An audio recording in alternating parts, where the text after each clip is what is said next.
Hang on.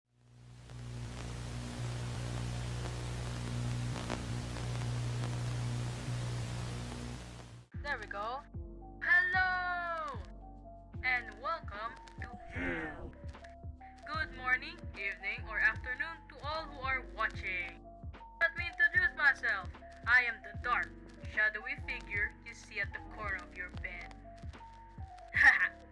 I'm just joshing around, folks. I'm Margaret, your mediator or debate moderator for today. Today's topic is about the first cry revolution. I'll give you folks a little history about the topic. Y'all wanna hear it? Take off your shirt! Hold up, what?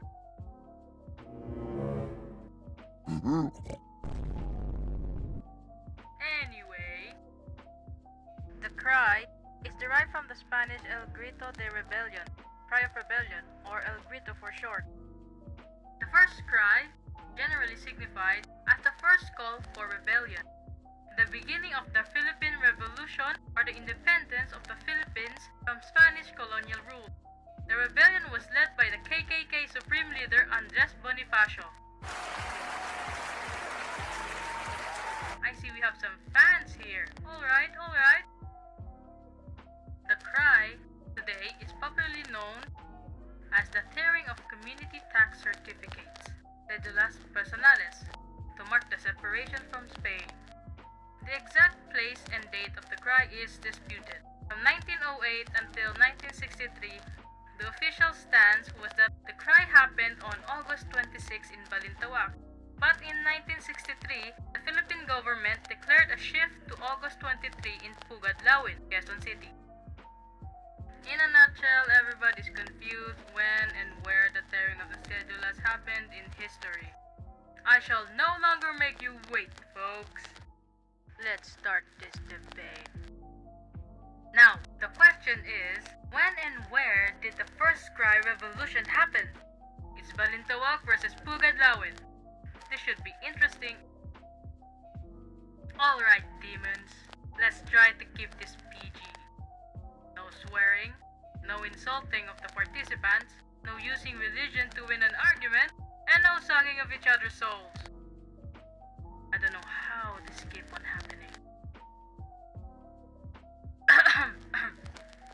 The first speaker will be the Balintawak side. The floor is yours. I will proceed with my first evidence, which Guillermo Masangkay is the eyewitness of that event and also a friend of Bonifacio. According to him, August 26, 1896, meeting held in Balintawak at the house of Apolinario Samson. Among those who attended were Andres Bonifacio, Emilio Jacinto, and Aguedo del Rosario. 9 a.m. August 26, meeting was opened with Andres Bonifacio presiding and Emilio Jacinto acting as secretary. The purpose was to discuss when the uprising was to take place. Andres Bonifacio argues with the other leaders about starting the revolt too early and leaves. Upon the leaving the meeting, he gave a fiery speech and the people shouted, "Revolt!" And after that, they all tear cedulas. After the pledge and tearing of cedulas, Andres Bonifacio returns to the session hall and informs all the leaders of what people took place outside. Despite their differences, they all devoted for revolution and outside. The people shouted, "Long live Philippine Republic!"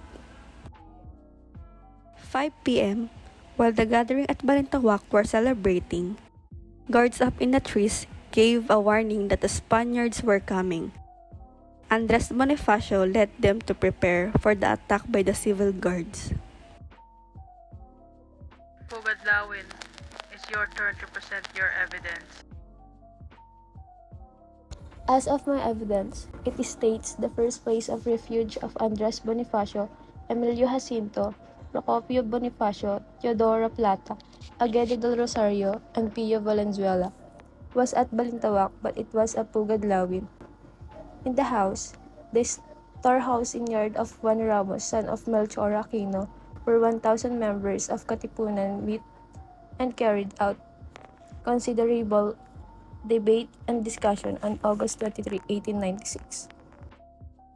You may proceed, Balintawak. Regarding to Olegario Diaz, who was an officer of the Spanish, Guardia Civil stated that the cry happened in Balintawak in August 25, 1896. Historian Teodoro Calao wrote in his 1925 book entitled The Filipino Revolution that the cry took place during the final week of August 1896 at Kangkong, Balintawak. Thank you for that. Pugadlawin, your go. Santiago Alvarez, a Katipunero and son of Mariano Alvarez, the leader of the Bandiwang faction in Cavite, stated in 1927 that the cry took place in Bahay Toro, now in Quezon City, on August 24, 1896. At Santiago Alvarez account it present their narration of event happened at Balintawak boundary on August 24, 1986. Lastly, back to you, Balintawak. Gregoria de Jesus was the custodian of the documents and seal of the Katipunan. According to her, the first cry happened near Caloocan, August 25, 1896. Viewers, as you can see, there are many different accounts as to when and where the cry happened.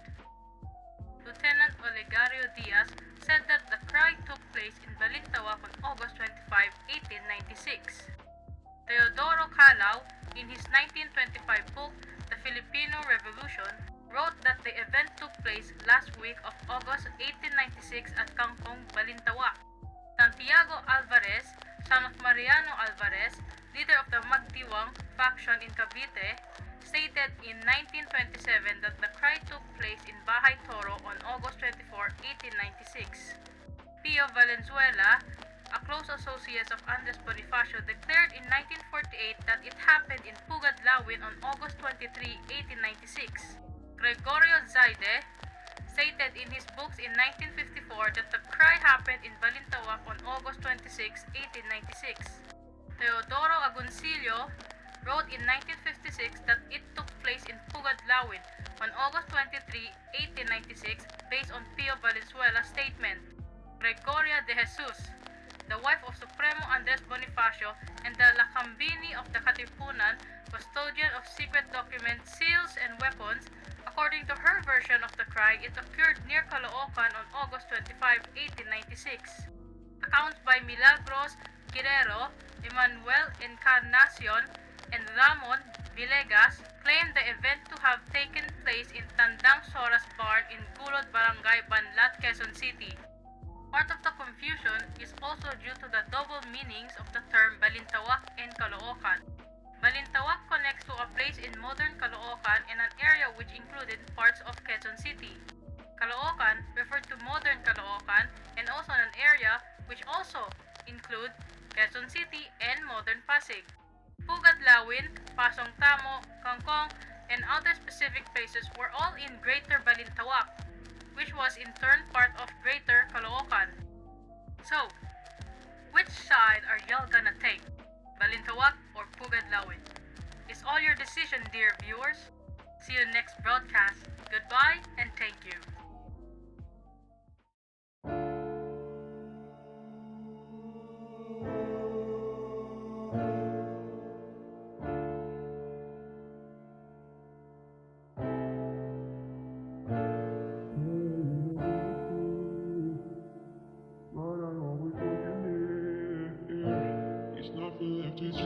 The feeling's going through. It's always you.